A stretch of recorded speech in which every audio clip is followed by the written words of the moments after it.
Hola, ¿qué tal? Muy buenas noches a todos. Gracias por acompañarnos el día de hoy en esta sesión tan interesante en donde vamos a hablar acerca de la epidermolisis bulosa. Mientras tanto, me gustaría hacer mención de dos cosas. La primera es agradecer a nuestros patrocinadores, que en esta ocasión es Mongling, a través de Carlos, y la otra es la participación muy especial que tenemos el día de hoy de Debra, que es una fundación sin fines de lucro que se dedica a apoyar, orientar y dar tratamiento a pacientes que padecen de esta terrible enfermedad. Para ello nos va a estar acompañando el día de hoy también Setsuko Shiraishi, quien es la directora general de esta fundación. Me gustaría, Setsuko, cederte la palabra para que nos informes un poquito. Nos gustaría que nos dijeras cuál es la función que tiene esta fundación, cómo podemos apoyar, si alguien que nos está escuchando en este momento dice, bueno, a mí me gustaría formar parte de Debra, cómo puedo poner mi granito de arena para hacer que esto sea realidad. Claro que sí. Hola, buenas tardes a todos. Gracias, doctora Zavala. Primero quiero saludarlos y agradecer a todos los que hicieron y están haciendo esto posible. Como mencionó la doctora Zavala, pues es Monlik, a la doctora Beirana, Amsichak, y bueno, yo represento a la comunidad de epidermolisis bulosa en México. Como ustedes saben, y ahorita la doctora nos va a explicar, la epidermolisis bulosa es un síndrome raro o que se conoce como huérfano, y nosotros en México, en Debra, apoyamos a la calidad de vida de los pacientes, así como a los bebés. En la mayoría, la prevalencia es en niños chiquitos y en bebés. Ahorita vamos a platicar un poquito de eso. Entonces, todas sus dudas, es bien importante que sepan todas sus dudas, todos sus comentarios. Si conocen a alguien que tenga este tipo de, o sospechen que tiene la fragilidad de piel, ya sea por medio de los enfermeros o los dermatólogos, muchas veces el camino es un poquito diferente, pero quiero que sepan que tenemos las redes, nuestra página web para que nos busquen. Nosotros los podemos ayudar a encontrar un especialista como la doctora Beirana, a saber cómo son los tratamientos y las curaciones en la epidermolisis bulosa. Nuestra página web, doctora Marta, usted la comparte al final, pero de todas maneras la voy a mencionar. Es www.debra.org.mx. También nos encontramos en Facebook. Ahí nos pueden mandar un mensajito en el inbox. Y todas las consultas médicas. También tenemos la alianza con Debra Internacional. Hay muchos avances en estudios y las guías médicas sobre cómo tratar esto a nivel no solo dermatológico, porque la epidermolisis bulosa toca varias áreas del cuerpo, incluyendo todo el sistema digestivo, incluye también lo que es la cirugía plástica, las manitas, lo que se llama sindactilia, que es la fusión de los deditos con el tiempo por la cicatrización. También tenemos especialistas odontólogos, porque el esmalte de la proteína también afecta los dientes, y con el desarrollo de los niños pues se ve afectado. Entonces, por favor, búsquenos. Nosotros los ayudamos a encontrar la información médica, y también tenemos un grupo de apoyo, un grupo de comunidad donde tenemos a más de 100 familias actualmente de diferentes edades, donde también la ayuda psicológica es bien importante. Entonces nos ponemos a sus órdenes, y estoy muy emocionada porque es bien importante hablar de estos temas, no solo conocerlo médicamente, ¿no? También en la práctica a veces se vuelve un poco un reto saber cómo hacerlo. Entonces, para eso también tenemos a la doctora Axley, que ella es experta en curaciones para resolver nuestras dudas y aquí estamos para lo que surja de aquí en adelante. Muchas gracias, doctora.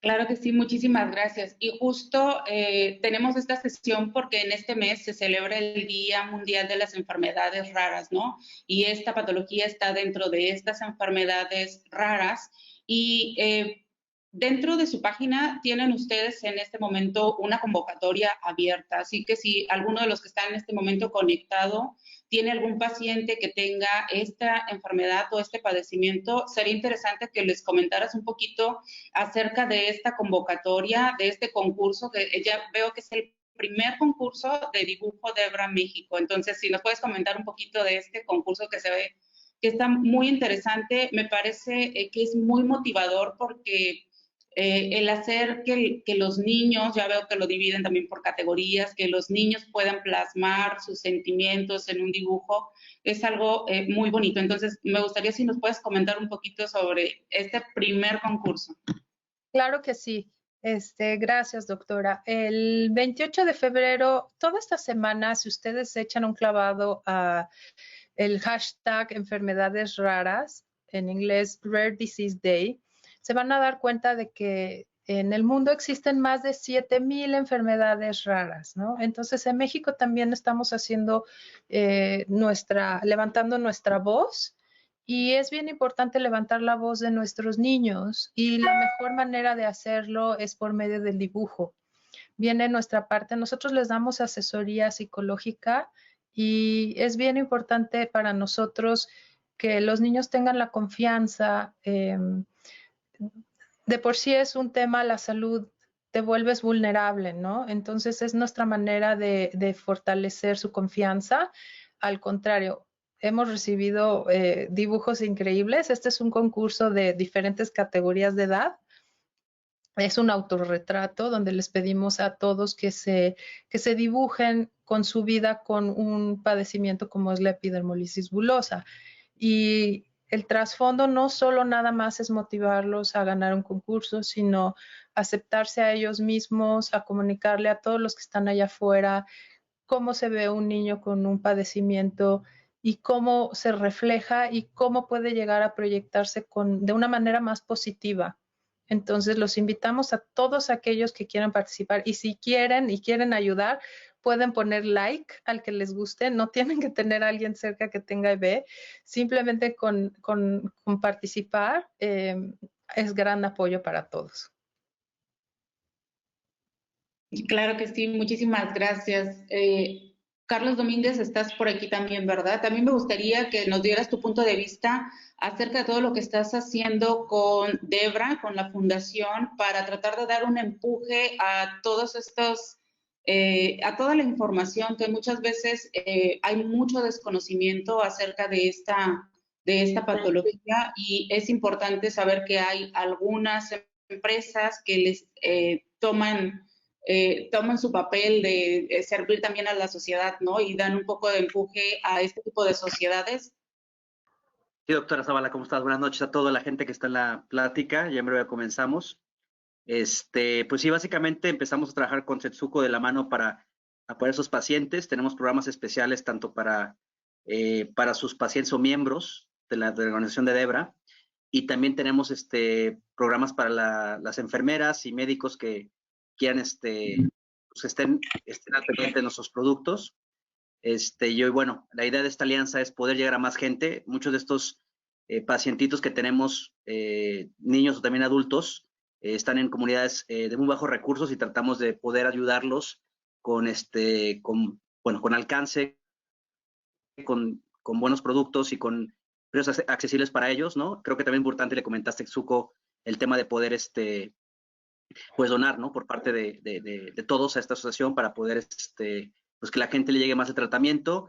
Ahorita van a ver un poco más de la epidermolisis bullosa, ¿no? Y lo que es, y es una enfermedad que a veces uno pues le duele ver, pero hay que tratarla, hay que vivir con ella y tenemos que apoyar lo que más podamos nosotros que estamos de este lado de la industria. Y como Monlic, pues queremos seguir haciéndolo tanto en México como a nivel global.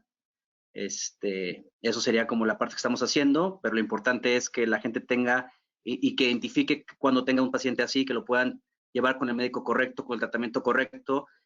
Hay gente que trata a estos tipos de pacientes de una manera incorrecta y eso puede ser la diferencia. Listo. Bye. Gracias. Así es, pues muchísimas gracias, Carlos Domínguez, y a Momlink, por supuesto, a Setsuko y a la Fundación Debra por todo el apoyo que siempre tenemos de ustedes.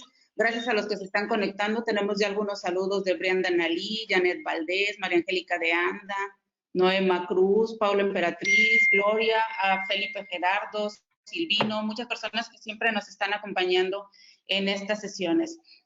Muy buenas tardes a todos. Guadalupe Acnael, que siempre nos sigue tanto en redes sociales como en todas nuestras sesiones webinars. Marisela Ramírez, muchísimas gracias a todos por conectarse. Creo que hemos logrado resolver los problemas técnicos que estábamos experimentando con la doctora. Doctora, ¿nos escucha? Sí, yo sí, ¿ustedes? También, y vemos perfectamente ya su presentación. Muchísimas gracias por estar el día de hoy con nosotros. El tema del que nos va a hablar la doctora es epidermolisis bulosa, cómo cuidar la piel de estos pacientes. Quien nos va a hablar es la doctora Angélica Beirana Palencia. Ella es dermatóloga pediatra y actualmente presidenta de la Sociedad Mexicana de Dermatología en la Ciudad de México. Doctora, muchísimas gracias por estar el día de hoy con nosotros. Adelante, por favor. Muchas gracias por la espera, gracias por estar y gracias por estar con un padecimiento que muchas veces es desconocido y que cuando algún laboratorio médico no le da mucho dinero, pues no se hace tanto caso por estas patologías. Soy Angélica Beirana, dermatóloga y dermatóloga pediatra, y hoy voy a hablarles de las epidermolisis bulosas. Bueno, como ya se ha mencionado, el 28 de febrero es el Día Mundial de las Enfermedades Raras, y esta parte que ponen en este eslogan realmente me emociona, me llena de mucho sentimiento, y realmente lo que dice aquí, que orgullo es ser raro, raro es ser fuerte, y raros somos muchos, pues es totalmente verdad.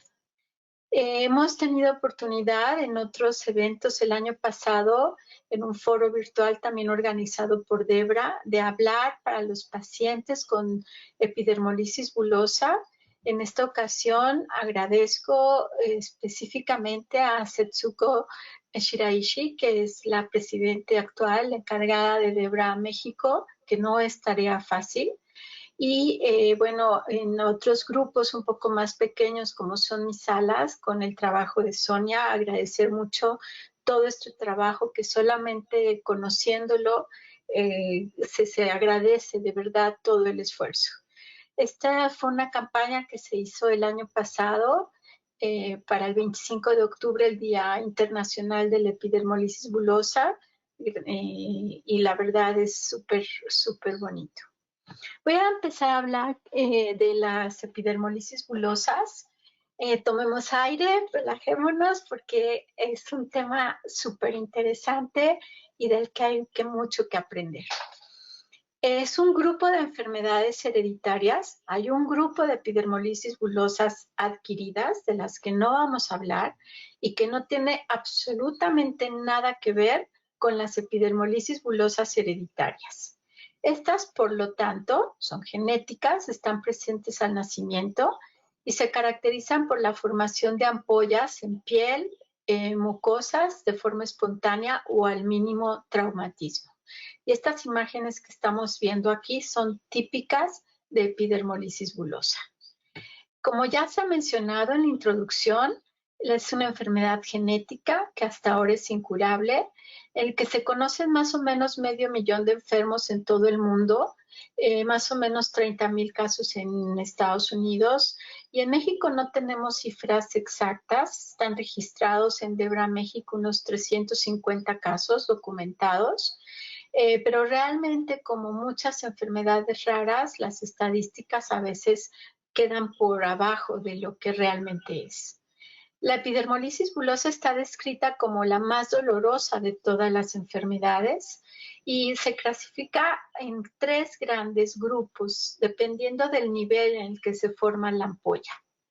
Esta es una foto y voy a mencionar que tomo algunas referencias de la doctora Sophie Kitzmüller, que es una experta en epidermolisis bulosa, y algunas otras fotos de la doctora Ashley.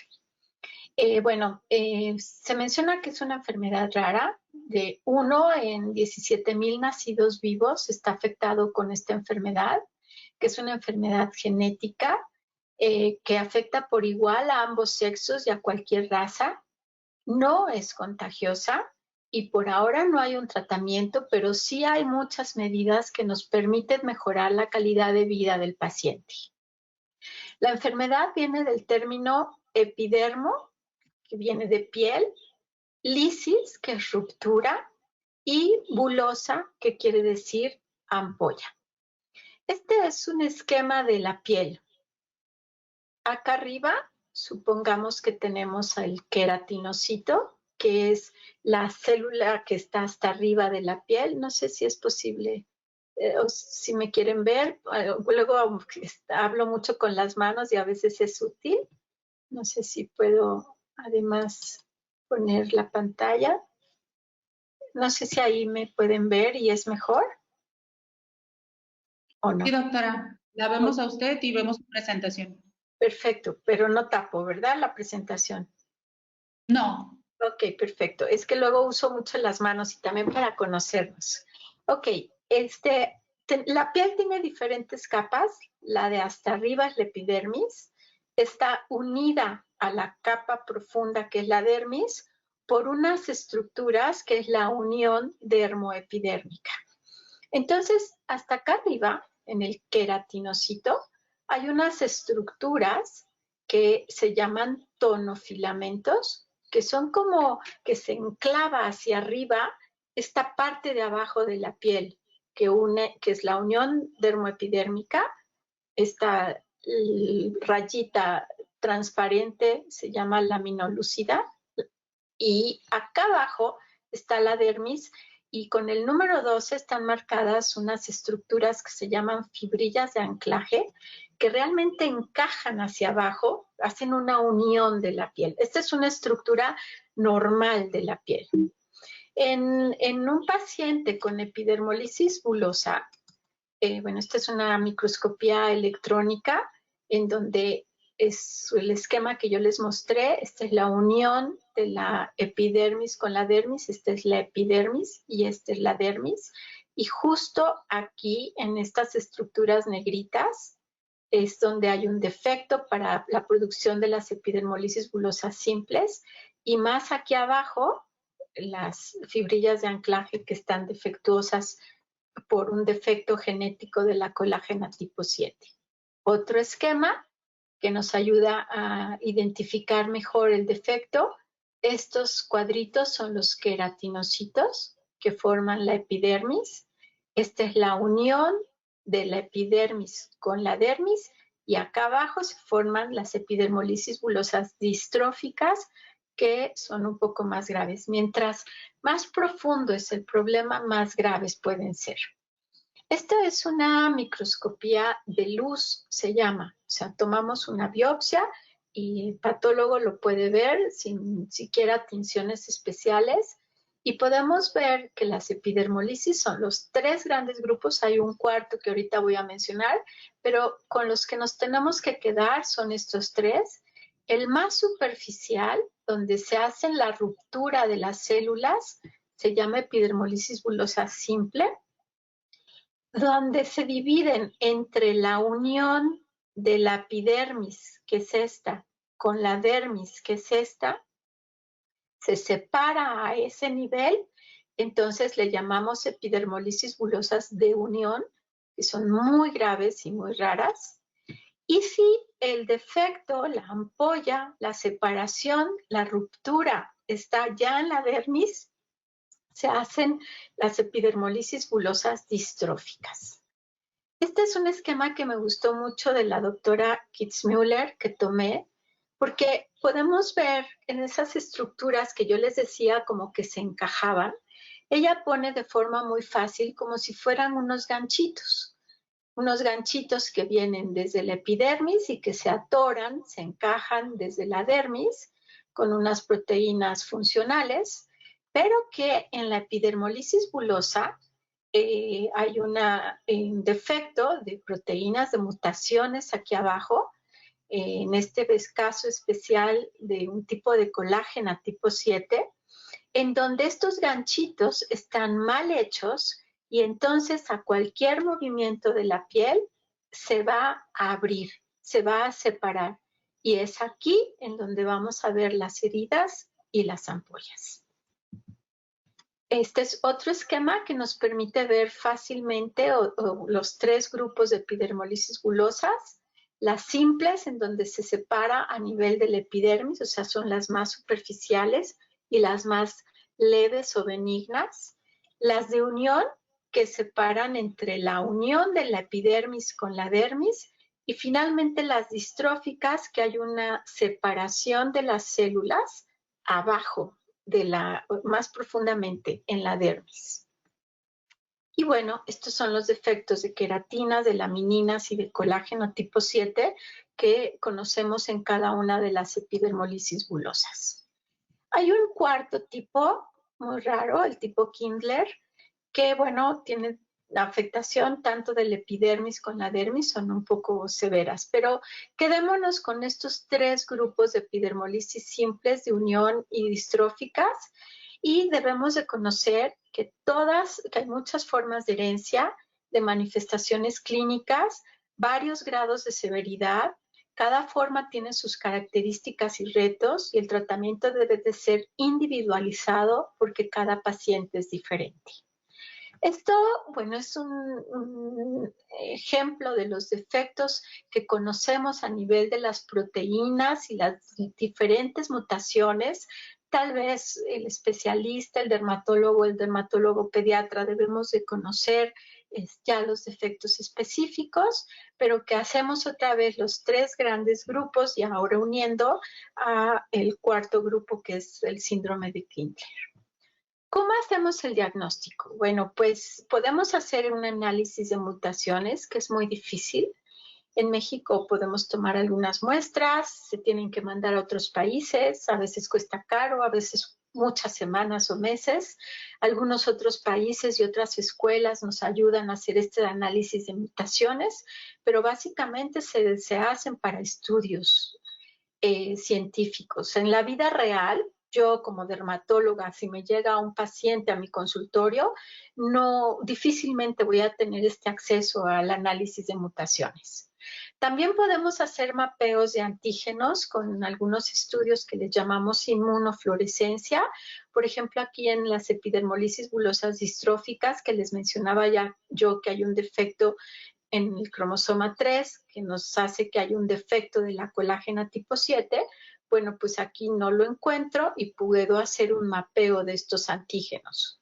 O histológicamente, como las biopsias que yo les mostré al inicio, aunque la microscopía de luz, la que todos podemos hacer en cualquier país, no es tan útil, porque los defectos de separación son tan microscópicos que solamente con una microscopía electrónica podríamos hacer muy bien el diagnóstico histológico. Así es que nos sigue quedando para hacer el diagnóstico el cuadro clínico. Hace muchos años yo estuve en un simposio con personas súper importantes alrededor del mundo, un simposio mundial de epidermolisis bulosa. Y bueno, me tocó hablar de las manifestaciones clínicas y ante ese gran panel de expertos en todo el mundo, yo mencioné que en México era muy difícil hacer el diagnóstico por estos análisis de mutaciones y mapeos antigénicos. Y me dijeron que no me preocupara que también para los países desarrollados y con más tecnología y más dinero era muy difícil y que seguíamos haciendo el diagnóstico por el cuadro clínico. Así es que vamos a ver algunas características de estos 3 grandes grupos de epidermolisis bulosas. Como mencionaba, el más superficial es el simple y hay varios tipos de epidermolisis bulosas simples, o sea, hay una ruptura a nivel del epidermis y son las más leves. Una forma, la más común de ellas, es la de Weber-Cockayne, que solamente afecta manos y pies, así se le conoce como epidermolisis bulosa simple de manos y pies, y se hereda de una forma que se llama autosómica dominante, o sea, el 50% de la descendencia tiene posibilidades de tener el problema, así es que nos llega la abuelita, la mamá y la hija o los hijos con afectaciones solamente de manos y pies. Y al mínimo traumatismo se hacen pequeñas ampollas que nos dejan estos pequeños quistes blanquitos que se llaman quistes de milium, que son un defecto de la cicatrización, que son muy característicos en cualquier tipo de epidermolisis bulosa. Este es otro ejemplo de epidermolisis bulosa simple que afecta manos y pies. Muchas veces se diagnostica hasta en los adultos, por ejemplo, en militares, en campamentos que usan siempre botas y que se hacen ampollas de forma recurrente. Muchas veces no se diagnostican tempranamente y entonces ya haciendo un estudio histológico o un estudio genético, podemos preguntar quién más en la familia tiene el problema, pues podemos hacer el diagnóstico. Pero vean cómo la piel de las plantas es dura y entonces no se hacen esas típicas ampollas tan flácidas y tan aguaditas que vemos. Aquí tenemos otro ejemplo de estas epidermolisis bulosas simples de manos y de pies. Dentro del grupo de epidermolisis bulosas simples tenemos otra que es un poquito más severa, que nos afecta manos, pies, codos y rodillas. Bueno, pero esta simple, lo que tenemos que hacer es evitar deportes y actividades laborales de contacto, usar zapatos cómodos, comida suave y aseo adecuado. Pero esta variante de epidermolisis bulosa simple de Koebner que les mencionaba, ya aparte de afectarnos manos, pies, también nos afecta codos y rodillas y se hereda de la misma forma que le llamamos autosómica dominante, que tenemos un 50% de posibilidades de que nuestra descendencia tenga el problema. Entonces vean a la mamá y vean a la hijita con el mismo problema. Otro tipo de epidermolisis bulosa simple, que es un poquito más severa, se llama herpetiforme o de Dowling-Meara. Aquí es muy importante conocer que afecta los pliegues de flexión y se llama herpetiforme o circinada porque nos da estas ampollas de forma como de florecita y es la única epidermolisis bulosa que puede afectar de forma importante palmas y plantas, haciendo algo que le llamamos hiperkeratosis, o sea, un engrosamiento muy importante de palmas y de plantas. Vean las ampollas, también afecta manos y pies con frecuencia. Y es también de las pocas epidermolisis que a pesar de ser simple, o sea, de las que afectan los niveles más superficiales de la piel, estas alteraciones en manos y en pies y en uñitas nos pueden dar cierta restricción en el movimiento que requiere una atención importante. No debemos permitir que haya estas contracturas porque va a hacer que nuestros pacientes pues sufran y no puedan tomar las cosas o no puedan caminar adecuadamente. Esta es la hijita de la paciente anterior, porque como les digo, se hereda de forma autosómica dominante y vean la hiperkeratosis tan severa y también las uñitas tan gruesas y las ampollas que afectan mucho los pliegues de flexión. Aquí tenemos las ampollas. Bueno, pues hay que mandar a estos pacientes a ortopedia para dar zapatos especiales, una fisioterapia para que las manitas y los pies no tengan restricción, no se contracturen, cremas para disminuir lo grueso de palmas y plantas, descomprimir ampollas que vamos a hablar después y en algunas lesiones que se puedan infectar, pues usar algunos antibióticos tópicos. Aquí tenemos otro ejemplo de la afectación de uñas, de pies. Puede a veces asociarse con sobreinfecciones por hongos, causar mal olor, que es súper característico, se llama bromohidrosis, ese mal olor, súper característico de esta variante de epidermolisis bulosa simple. Aquí otro ejemplo más de la mamá de esa pequeñita. El segundo gran grupo de epidermolisis bulosa son las de unión o laminalucidolíticas, que son muy graves, que aparecen al nacer y que aquí se heredan de una forma que se llama autosómica recesiva. O sea, el 25% de la descendencia tiene posibilidad de heredar el problema. Y aquí sí, los bebés nacen con lesiones importantes, mueren a edad temprana por sepsis, o sea, esas ampollas generalizadas, quistes de milium, cicatrices, las uñitas pueden estar afectadas, todo lo que vamos a hablar después de todas las complicaciones, pueden llevar a la muerte en pocas semanas o meses a nuestros niños porque se infectan fácilmente y hay una sepsis, se llama, y entonces los niños pueden morir. Estas epidermolisis bulosas de unión son severas. Aquí tenemos un ejemplo de este tipo de epidermolisis bulosa de unión. Otro, vean, las grandes zonas denudadas son ampollas muy flácidas que se rompen y se infectan. Pero Debra viene de esa asociación para las epidermolisis bulosas distróficas, trata las epidermolisis bulosas de las más severas que logran una mayor sobrevida. Epidermolisis bulosas distróficas son muy severas porque la ampolla es más profunda y tenemos complicaciones en piel, uñas, mucosas y prácticamente en todos los órganos.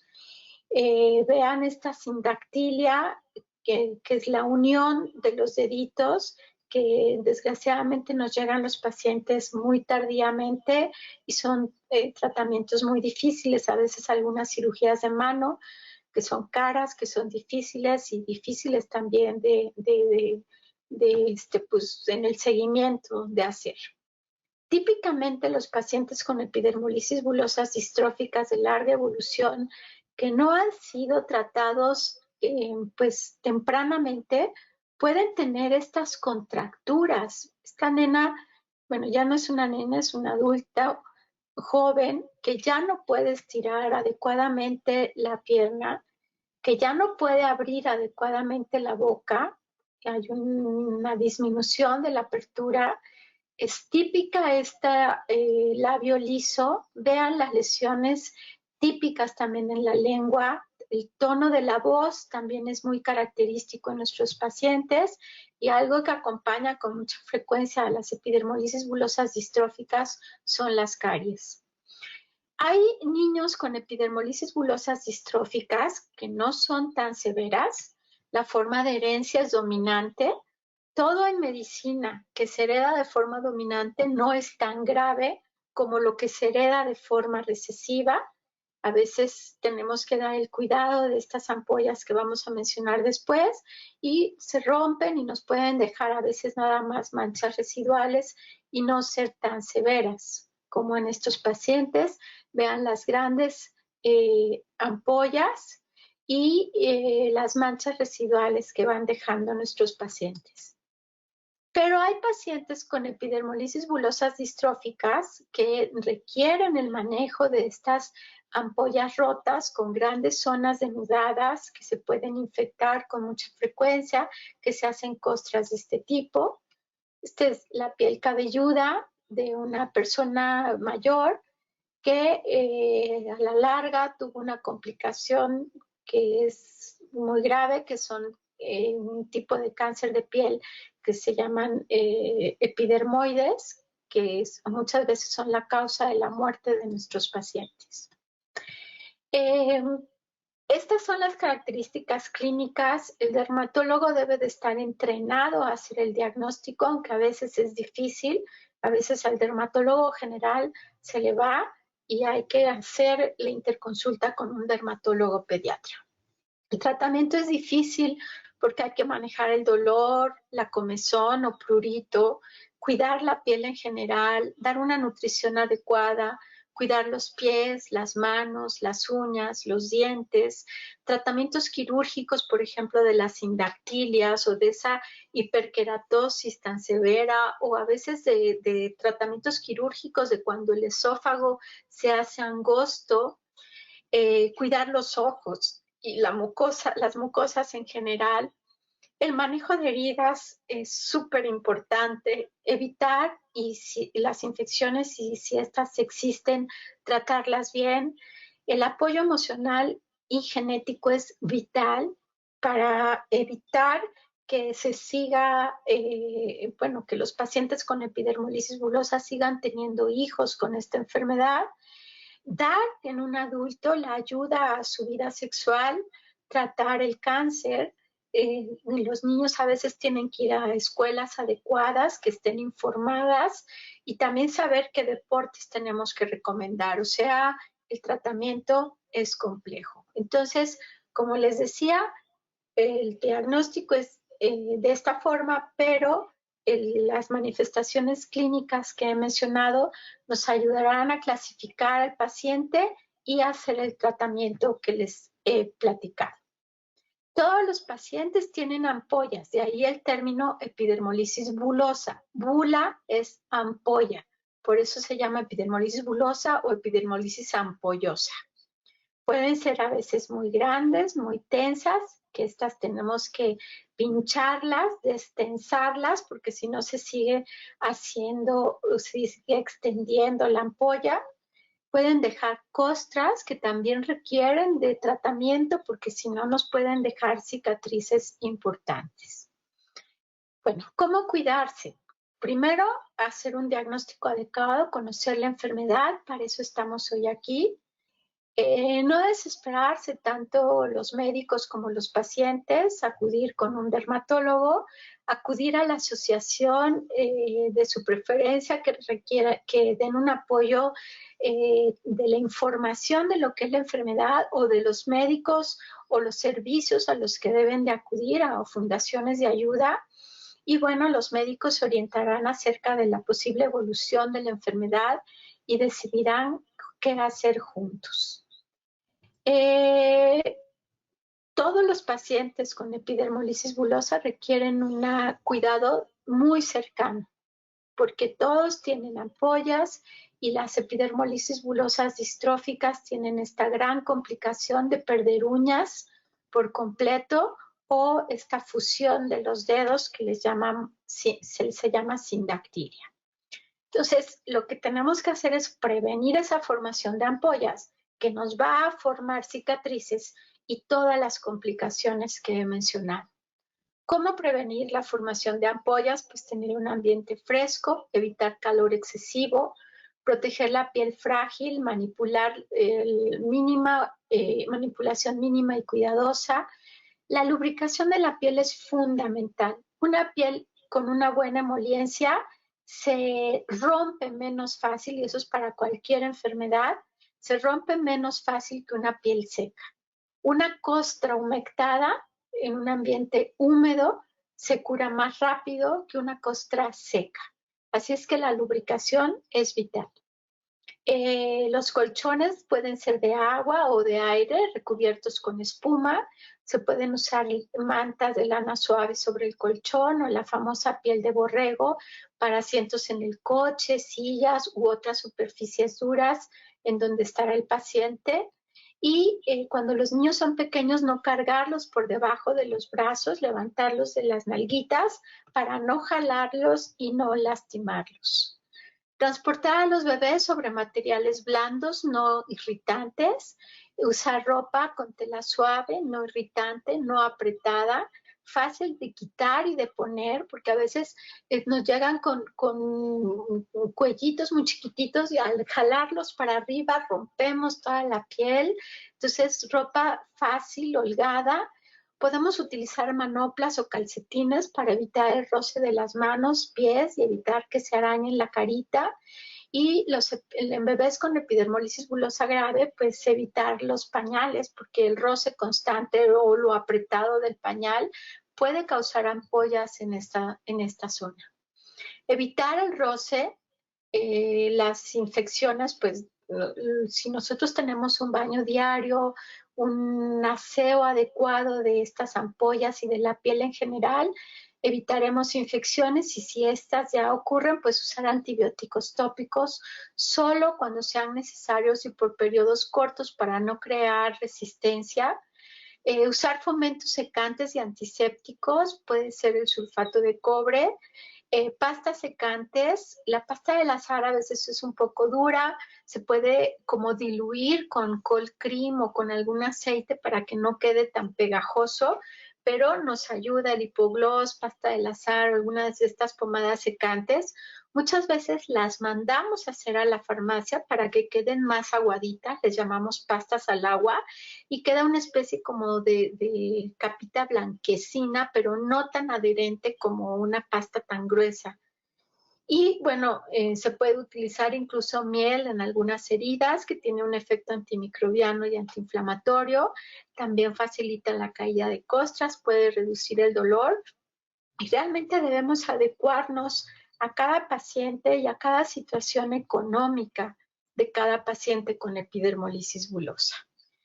Pues si ya tenemos una herida, si ya tenemos una ampolla, entonces debemos utilizar apósitos. Hay apósitos ideales para epidermolisis bulosa, que el objetivo es mantener los niveles de humedad adecuados, ser antiadherentes y atraumáticos, favorecer un lecho sano a la herida, reducir el dolor, estar disponible pues en diferentes tamaños para adecuarse a la zona que debe de cubrirse, que aceleren la velocidad y la reepitelización. Y bueno, yo le pongo aquí que deberían de ser baratos porque a veces no tenemos tanto acceso a los mismos por el costo.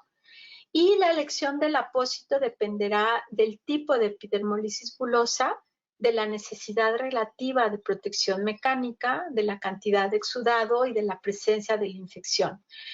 Por ejemplo, las epidermolisis bulosas simples generalmente no requieren de estos apósitos, son más leves y con medidas generales, una buena humectación y lubricación y el cuidado de las pequeñas ampollas, podemos hacer un buen tratamiento. Y bueno, las preferencias de la familia y del paciente, así como el costo, son también factores que determinarán la elección del apósito. Tenemos diferentes tipos de apósitos como de silicona, hidrogeles, hidrocoloides y bueno, con diferentes capacidades de absorción. Esta es una diapositiva de la plática otra vez de la doctora Sophie Kitzmüller, en donde nos habla de cómo hacer el cambio de los apósitos en las heridas. Primero que nada, lavar las manos y usar un equipo siempre nuevo y limpio. Remover los vendajes durante el baño, lo ideal es tener tinas y muchas veces cuando el paciente es mayor, que él solito y a su umbral del dolor pueda ir desprendiendo los vendajes, secar suavemente la piel y pinchar para descomprimir las ampollas y remover cuidadosamente las costras si es que hay. Nunca se debe de quitar el techo de la ampolla, es solamente picar con una aguja estéril, oprimir despacito, como sacar el liquidito y el techo de la ampolla me va a ayudar a la cicatrización. Nunca hay que cortarlo, eso empeorará el tiempo de la curación y además se puede infectar con más facilidad. Y aquí ya podemos usar cremas cicatrizantes con zinc o antibióticos tópicos en las heridas. En las costras, pues usar un buen emoliente y ya en heridas o úlceras más importantes o profundas, usar materiales adecuados para curar esas heridas. De la doctora Zoraida Ashtle tomé esta diapositiva en donde repite las medidas. Ahorita, bueno, con el COVID sabemos lavarnos muy bien las manos.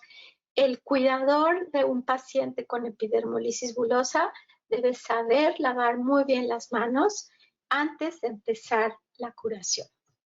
Y bueno, la doctora Kitzmüller repite, bueno, nos dice en su plática que es muy importante retirar los vendajes durante el baño, nunca arrancarlos y hacerlo cuidadosamente, utilizar toallas limpias, limpiar suavemente y de preferencia hacer un baño un día sí y un día no para no lastimar tanto a los pacientes.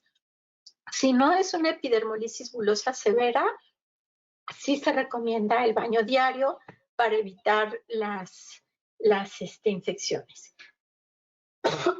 Perdón.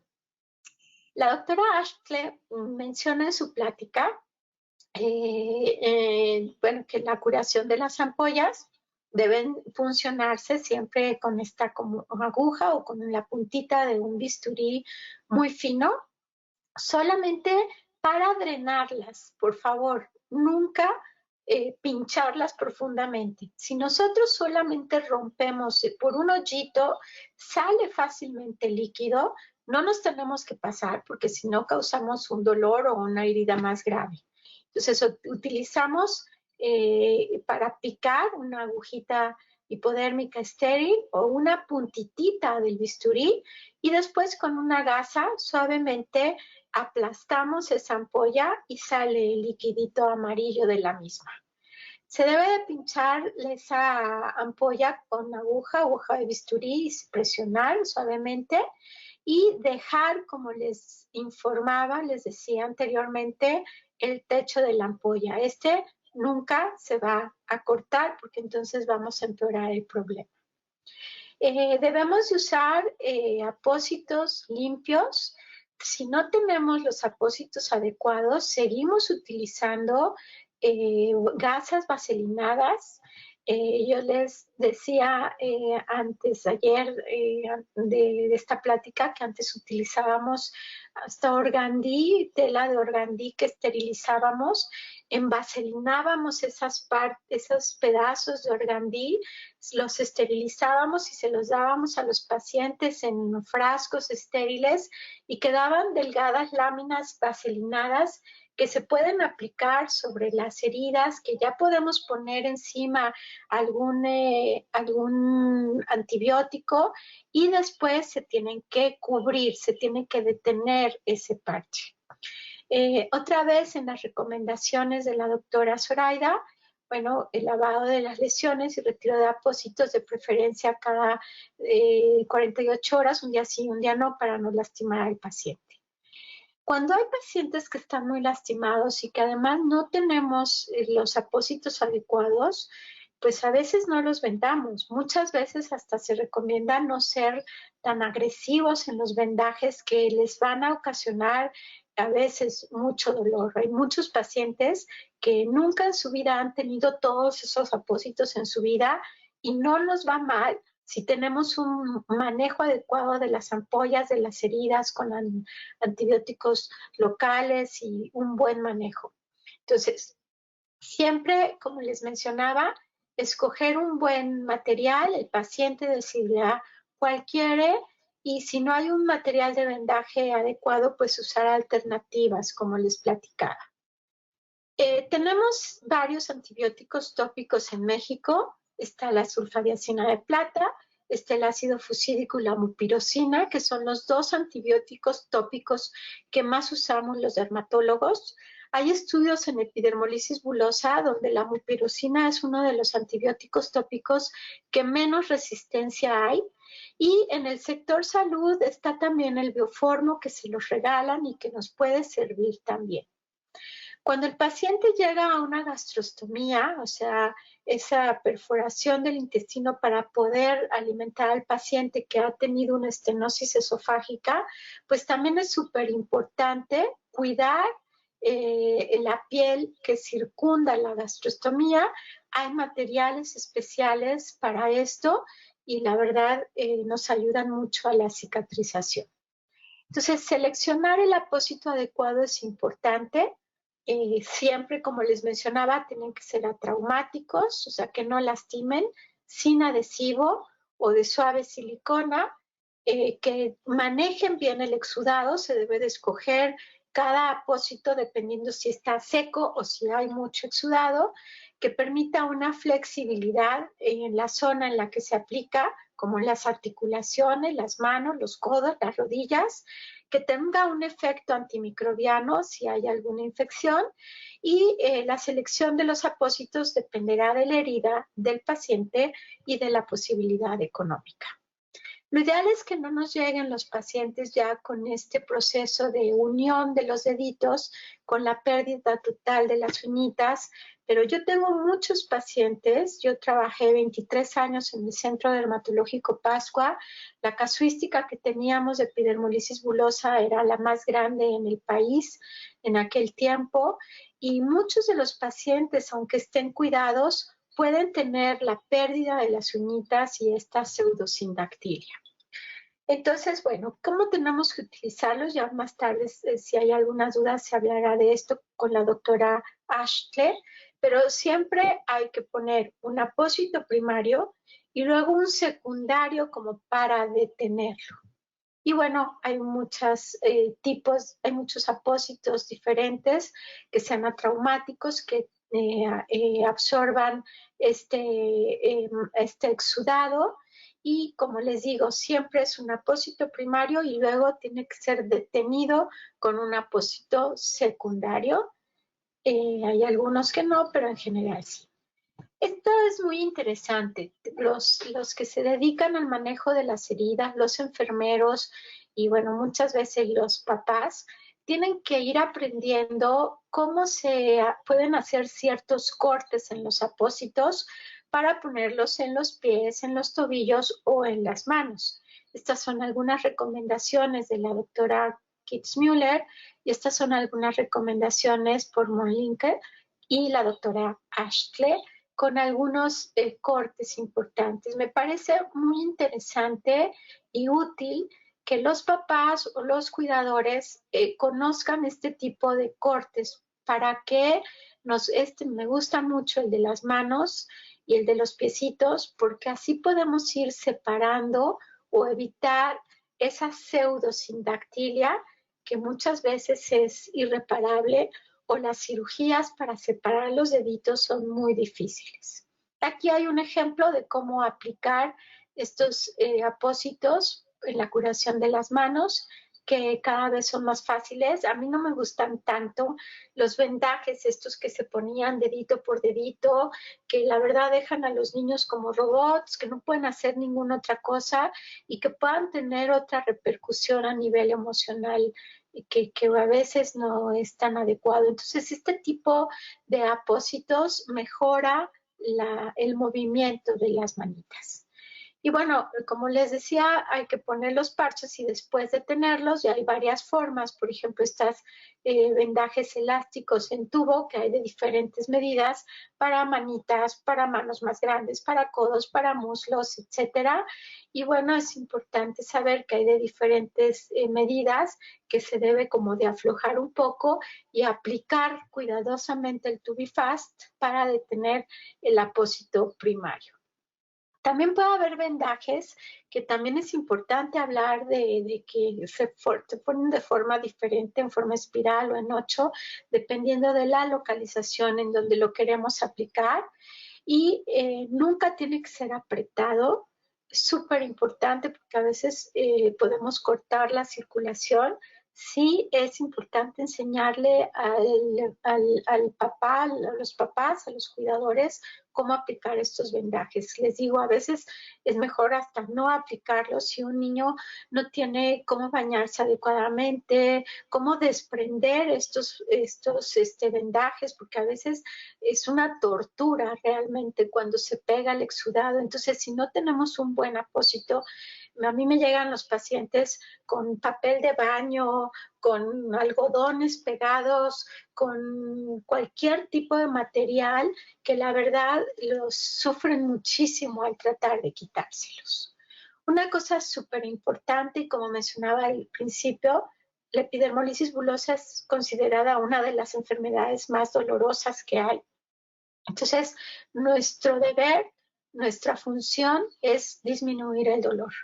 Con una buena técnica de cambio de vendajes, siempre quitarlos durante el baño o con fomentos. En México no tenemos este tipo de tinas que se doblan, como en Estados Unidos o en otros países. Y a veces, como les digo, a veces es mejor no usar vendajes si se van a pegar mucho y no tenemos cómo quitarlos. Usar apósitos no adherentes y, bueno, como les decía, no aplicar papel de baño, cintas adhesivas, gasas sin lubricar, etcétera, porque van a hacer mucho daño. Usar fisioterapia o hidroterapia para mantener la movilidad y reducir las contracturas, y siempre dar una dieta blanda para evitar el dolor bucal y la disfagia, que es ese dolor al pasar la comida. Muchos pacientes tienen alteraciones en la boquita, en la mucosa gastrointestinal, desde la boca hasta el ano.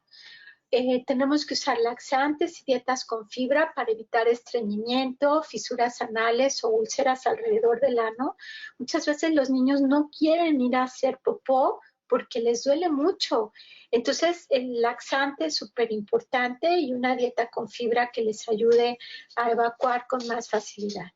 Lubricar tanto la boca como el ano con vaselina. Cuidar caries, porque puede haber dolor importante en dientes y en encías. Y bueno, se recomienda una buena higiene dental, aunque a veces duele un poco. Yo recomiendo cepillos de dientes de niño, o sea, los de bebé, que son muy suavecitos, y aparte la apertura bucal en los pacientes con epidermolisis bulosa de larga evolución es pequeñita, y entonces no pueden abrir bien la boca. Las caries son súper comunes. Muchos odontólogos no tienen el adiestramiento para tratar a estos pacientes, y bueno, el dolor puede ser intenso. Todos los pacientes generalmente nos llegan con caries. Vean, con la lengua que le llamamos depapilada, o sea, totalmente lisa, y con la micrognatia, o sea, una boca pequeñita. Y vean que otros orificios pueden afectarse, en este caso las orejitas, ojos, ano, pueden estar afectados. Otros ejemplos más. Y podemos tener ampollas en la boquita, las caries agregadas. Son dos hermanos con alteraciones orales muy importantes. Otra función importantísima del tratamiento es disminuir el prurito. El prurito está dado porque la piel está seca y las costras. Todos hemos tenido alguna vez en nuestra vida una costra. Bueno, pues todas las costras dan comezón. Así es que es súper importante dar una emoliencia o ocupar un buen apósito para desprender con más facilidad grandes costras. También la comezón en nuestros pacientes puede estar dado por estrés. Entonces, tener un ambiente fresco, ropa ligera, lubricar la piel, el baño diario o cada tercer día si van a poner los apósitos, con jabones suaves. Y los antihistamínicos no son tan útiles porque realmente el prurito, la comezón no está dado por histamina, sino por todo esto de la piel seca y las costras, la inflamación que tiene la piel. Pero podemos utilizar a veces antihistamínicos sedantes, como la hidroxicina o la clorfeniramina, para ayudar a dormir al niño un poquito mejor. Un pilar en el tratamiento de epidermolisis bulosa es la buena nutrición. Nuestros pacientes están perdiendo por todos lados proteínas, sangre. Con mucha frecuencia tienen anemias normocíticas, normocrómicas, porque tienen heridas por todos lados. Y debemos de dar una nutrición adecuada, fomentar la lactancia materna. Pueden recomendar vaselina o lanolina o glicerina alrededor del pezón, cuidando la aparición de ampollas en la boquita del bebé, lengua y encías por la succión. Como les decía, aplicar la vaselina en labios y pezón. Siempre comida blanda, evitar alimentos duros. Es necesario comer bien para evitar la anemia. Se pueden hacer unos buenos licuados con todo, que sean blandos.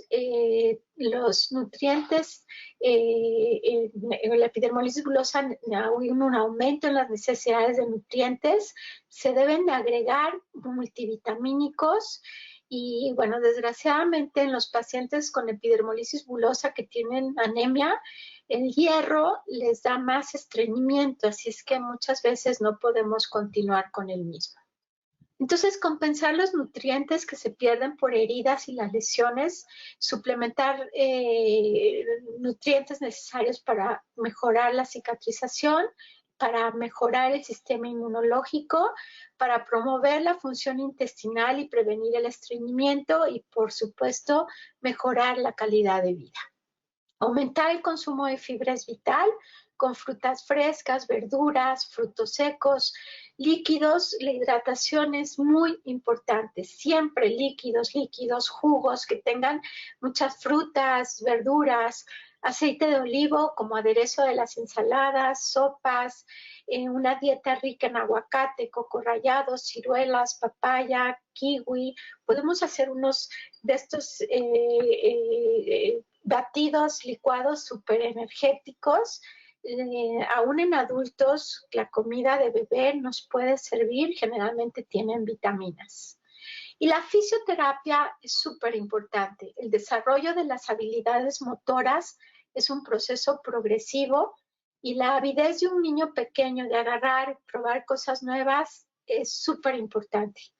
Pero a medida que cambian las percepciones, también lo hace un arco de movilidad y la habilidad manual adquirida. Entonces, no podemos tener a un niño inmovilizado. No podemos tener un niño vendado así como Frankenstein, como momia, porque podemos repercutir en su desarrollo psicomotor posterior.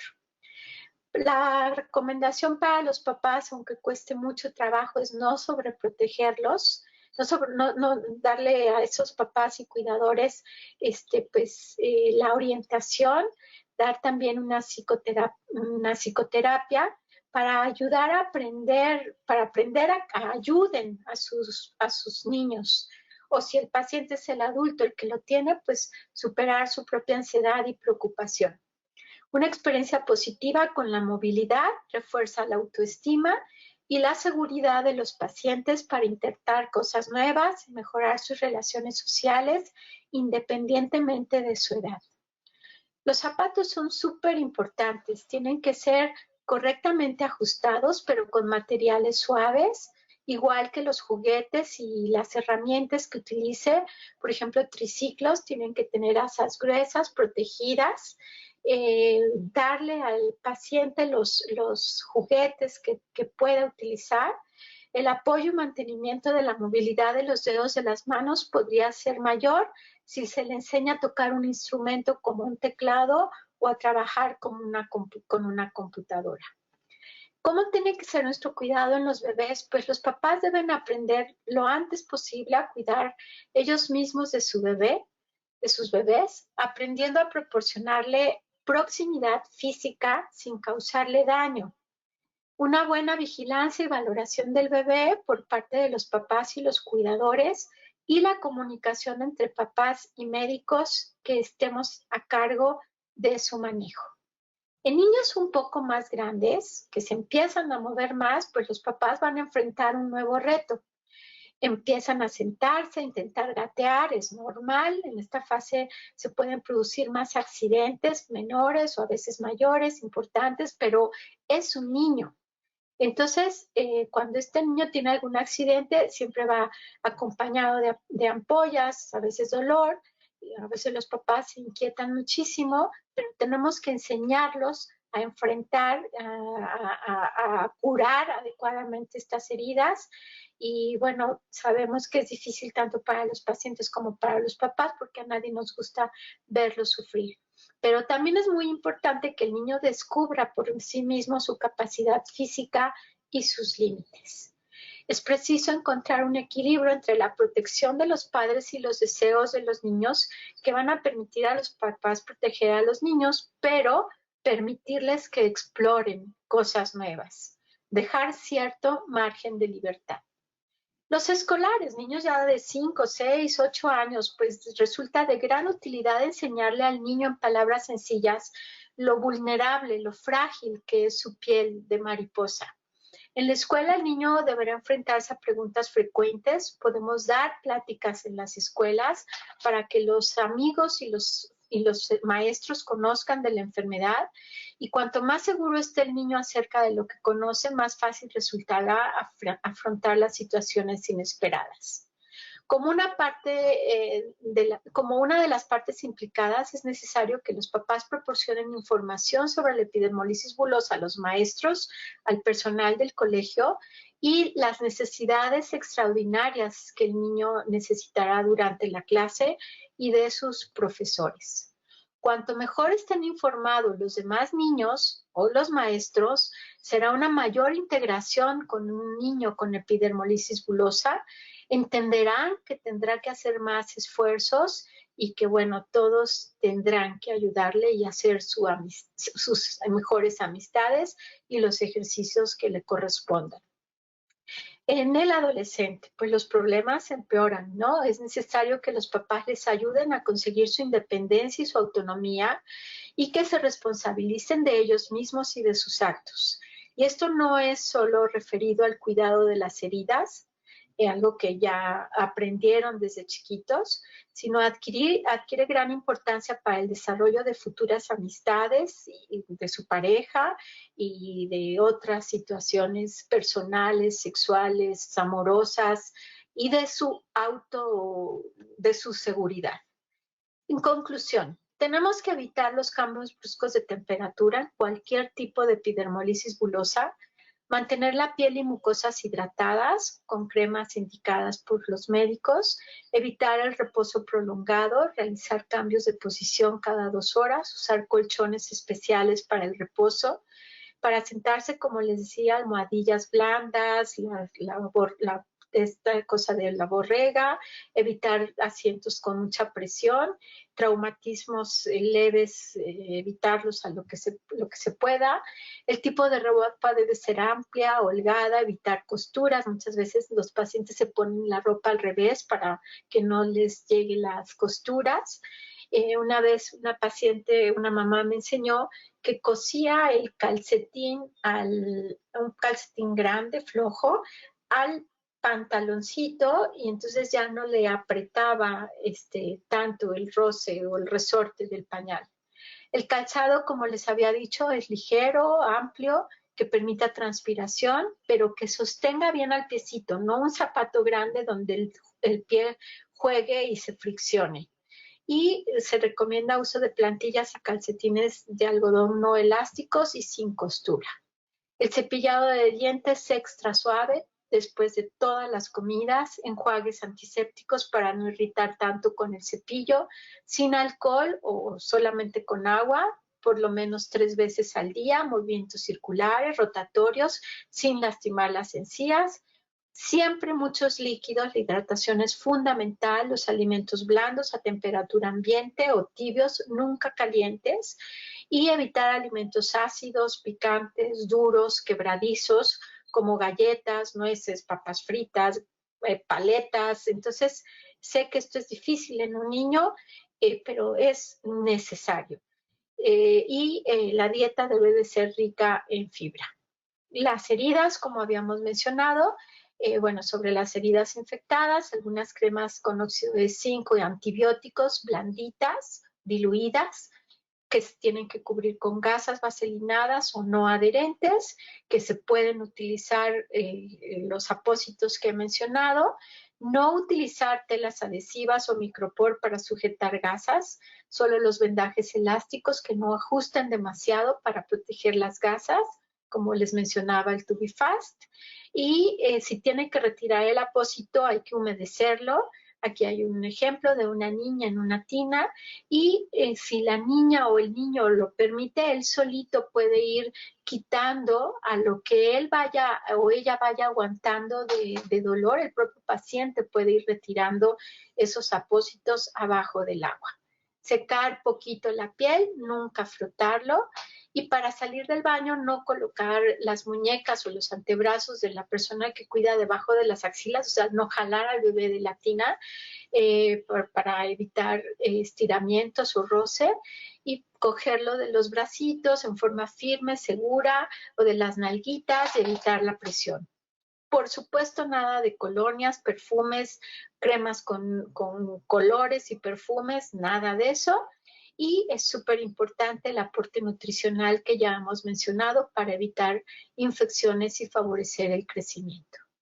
Hemos platicado de la punción de las ampollas con el apósito, con los apósitos estériles que hay de diferentes tipos y que, bueno, también depende mucho de cada paciente y la condición económica de cada paciente.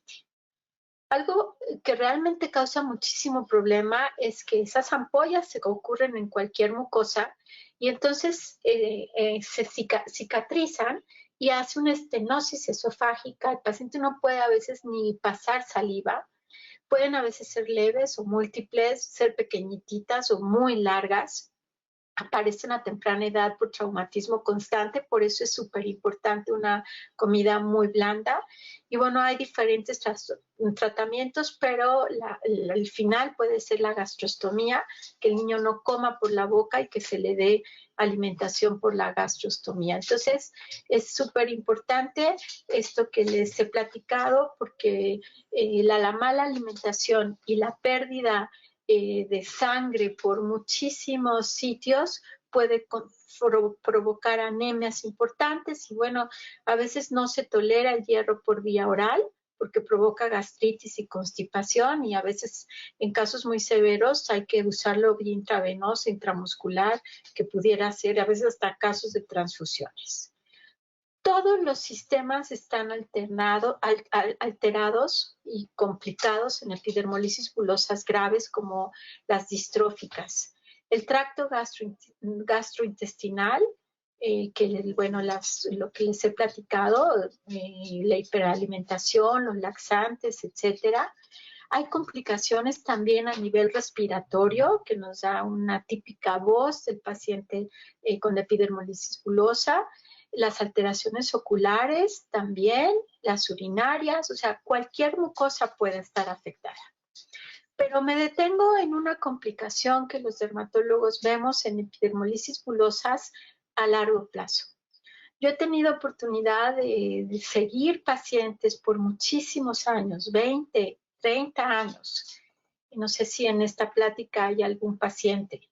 Pero en el tipo de epidermolisis bulosas distróficas, sobre todo recesivas, tenemos la posibilidad que esas úlceras crónicas puedan ser asiento de un tipo de cáncer de piel que se llama carcinoma espinocelular, que sí puede llevar a la muerte a los pacientes.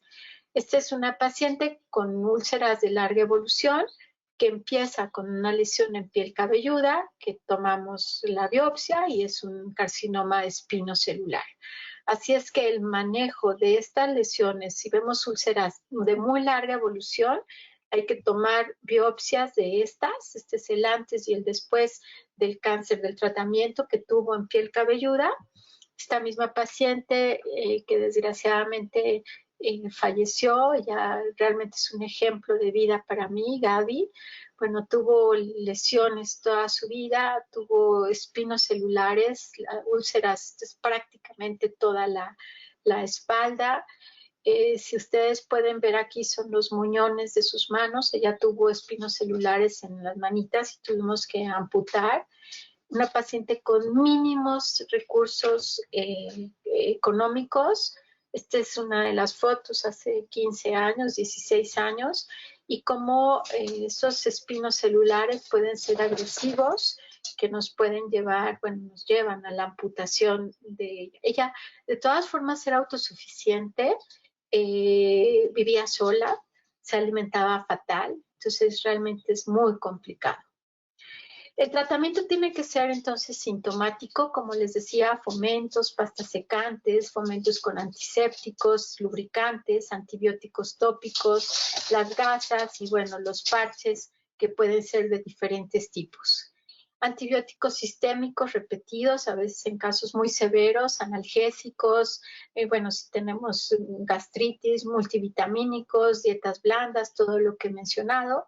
Y recordar que el tratamiento no es específico ni curativo, solamente es paliativo. Se han ocupado medicamentos sistémicos, que realmente no hay uno que nos ayude bien. Esperemos la terapia genética y que esta en un futuro nos cuide. Las interconsultas tienen que ser a todas las especialidades, tan simple como evitar este roce y usar plaquetas especiales para los lentes, para no provocar ampollas en estos sitios. Y bueno, gastroenterología, cirugía, oncología, cirugía, etcétera, ¿no? Tiene que ser muy, muy importante. Es uno de los pacientes que yo he seguido por prácticamente 30 años, sí, un poco más tal vez. Cuando era chiquito tuvo estas estenosis esofágicas y bueno, es súper importante el consejo genético, explicarles cómo se hereda la enfermedad para que ellos decidan si desean tener o no descendencia, con el riesgo, dependiendo del tipo de epidermolisis bulosa, explicándoles que tienen un 50 o un 25% de posibilidades de tener la misma enfermedad. Ellos lo deben decidir. Nosotros como médicos solamente orientaremos. Nunca podemos obligar a algo, pero es nuestra obligación dar una orientación adecuada. Y bueno, asociaciones como DEBRA contribuyen con servicios clínicos para los pacientes y familias, y en algunos casos subvencionan investigaciones médicas y científicas. Como les decía, el consejo genético es solamente eso, aconsejar para evitar más complicaciones. Estas son algunas de las páginas que pueden servirnos si quieren tomarle una foto. Algunas de las páginas que tienen información muy valiosa para epidermolisis bulosa. Y bueno, a lo mejor aquí está Quique, aquí a lo mejor en esta plática están Quique y Misael, que han sido muy proactivos en la ayuda y en la información para otros pacientes. Yo los conocí desde muy chiquititos, aquí en la boda de Quique, aquí un poquito más grande, en el 16, aquí estamos. Realmente para mí son ejemplos de vida. Algunos de estos pacientes están con nosotros, de verdad ayudando mucho. Y bueno, los papás amorosos y al cuidado de sus hijos son vitales. Aquí está otra vez Quique y Misael, que si me están escuchando, los quiero mucho, los admiro mucho. Gracias por su ejemplo, por su fortaleza, por seguir ayudando en la difusión. Y DEBRA, que en México fue fundada por el doctor Julio Salas y que ahora, gracias a Setsuko y a todos sus colaboradores, se dan este tipo. Bueno, Julio en algún momento recibió un premio por parte de la República por el trabajo que se ha hecho. Hay muchísimo más que decir de epidermolisis bulosa. Siento mucho haber empezado tarde, pero este es mi correo y bueno, estamos para servirles y para cualquier duda que haya después de esta plática. Muchísimas gracias por su atención. Muchísimas gracias, doctora. Una sesión muy interesante. Gracias por compartir toda esta información tan valiosa. Tiene muchísimos mensajes de felicitación, de agradecimiento por compartir su conocimiento y su experiencia en el tema. Y me gustaría hacer un par de preguntas. Hay una que se repite mucho dentro de la audiencia, que es ¿cómo hacer el diagnóstico de epidermolisis bulosa? Sí, como mencionaba, podemos tener, y sería lo ideal, hacer en todos un estudio genético. Hay muchísimas mutaciones diferentes en la epidermolisis bulosa. Incluso el doctor Julio Salas, junto con el grupo de ingleses, el doctor John McGrath, ha descubierto mutaciones específicas en pacientes mexicanos Nada más que esto es muy difícil, no está al alcance. En México no tenemos un laboratorio en donde podamos determinar las mutaciones genéticas. Otro es un mapeo antigénico, buscando algunos antígenos que están defectuosos, por ejemplo, el de la colágena tipo 7, con algunas tinciones de inmunofluorescencia, biopsias de piel, que insisto, yo prácticamente no hago biopsias de piel para microscopía electrónica porque es muy difícil ver el nivel. Aparte son ampollas tan pegaditas una de otra en diferentes tipos de epidermolisis bulosa que una microscopía electrónica no es capaz de hacerme el diagnóstico correcto. Así es que el diagnóstico lo seguimos haciendo por el cuadro clínico, por las manifestaciones clínicas que les he mencionado, que no es difícil de hacer la clasificación. ¿Cómo dejo de compartir? Perdón. Ya no está compartiendo, doctora. ¿Ya no estoy? Ah, ok, perfecto. Gracias. Estoy compartiendo yo la pantalla ahora. Tenemos otra pregunta, que si los apósitos hidrocoloides se pueden utilizar en este tipo de pacientes. Sí, los hidrocoloides nos sirven mucho para lesiones secas. Cuando tenemos grandes costras adheridas, un parche hidrocoloide va a humectar muy bien esa costra y nos va a ayudar. Hay de diferentes tamaños, el costo no es tan barato, se pueden cambiar cada 2 o 3 días, pero efectivamente sí se pueden usar parches hidrocoloides. Y para lesiones abiertas, sé que está aquí la doctora Zoraida Ashley, que es experta en manejo de heridas, que además trabaja en el laboratorio que tiene este tipo de materiales, que seguramente ella nos podrá hablar de otro tipo de apósitos, pero efectivamente los hidrocoloides para lesiones secas o costras muy adheridas nos pueden servir. Muchas gracias. El doctor Fontana pregunta que cuáles son los gérmenes más frecuentes encontrados en caso de infección. Y tenemos otra pregunta que va relacionada con esto, que si la plata puede emplearse en estos pacientes. Sí, bueno, el Staphylococcus aureus es una de las bacterias que con más frecuencia se asocian, como en cualquier herida. El Staphylococcus aureus es la número 1 y responde bien a antibióticos tópicos, como habíamos mencionado, ácido fucídico y mupirocina de forma tópica, se aplica en la mañana y en la noche después de lavar con agua y jabón o usar algún antiséptico como sulfato de cobre. Se lava la herida, se aplica el antibiótico y después se puede poner algún apósito. Y la sulfadiazina de plata puede ser útil. Hay apósitos que también tienen plata y sigue siendo un antibiótico útil. Se habla mucho de que si en heridas muy grandes puede haber absorción de la plata, pero realmente ya los productos que tienen esta plata micronizada, la absorción de la misma es mínima, o sea, no vemos efectos secundarios, pero sí hay productos en crema, en geles y en apósitos que tienen plata y que nos ayuda a cicatrizar y como antiséptico. Ok, muchas gracias. Nos preguntan también que si la epidermolisis bulosa es hereditaria, ¿qué porcentaje aproximadamente es el que proviene de manera hereditaria? Bueno, depende del tipo de epidermolisis bulosa. Como les decía, las epidermolisis bulosas más leves, las simples, se heredan de forma dominante. Si yo tengo la enfermedad, tengo un 50% de que mi hijo herede el problema. Las formas más graves se heredan de una forma que se llama autosómica recesiva. El 25% de mi descendencia, si yo tengo la enfermedad, puede tener el problema. Sin embargo, hay muchísimas epidermolisis bulosas que son mutaciones de novo. O sea, no conocemos el antecedente hereditario o no había nadie más en la familia con la enfermedad y mi hijo nació por primera vez con una epidermolisis bulosa y a eso le llamamos epidermolisis bulosa de novo.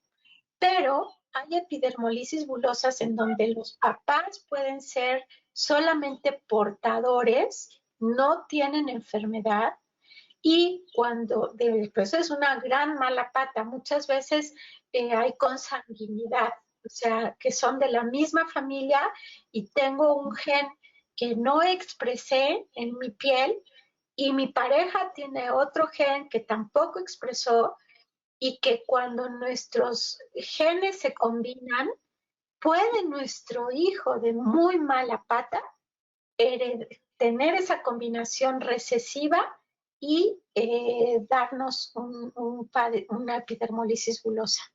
Esa es una frecuencia más baja, pero hay que tener cuidado. Ok, muchísimas gracias. Una última pregunta por cuestiones de tiempo. ¿Quiénes presentan más esta patología, hombres y mujeres, y en qué zona del país se presenta más esta enfermedad? Platicábamos al principio que afecta por igual a hombres y a mujeres, y cualquier raza, cualquier etnia, a blancos, a negros, asiáticos, a cualquiera. Tampoco tienen nada que ver con el nivel socioeconómico y por lo tanto ninguna zona del país es más afectada que otra. Lo que podemos hacer es que Debra México funcionaba de inicio en Monterrey. Estaba el doctor Salas en Monterrey. Entonces muchos pacientes llegaban a buscar y entonces las estadísticas en Monterrey eran un poco más altas. Me pasaba lo mismo a mí en el Centro Dermatológico Pascua. Yo tenía un gran volumen porque el Centro Dermatológico es un centro de concentración, entonces me llegaban de diferentes partes de la República, pero no hay un país, ni un sexo, ni una raza que tenga predominio. Ok, muchísimas gracias, doctora Angélica Beirana.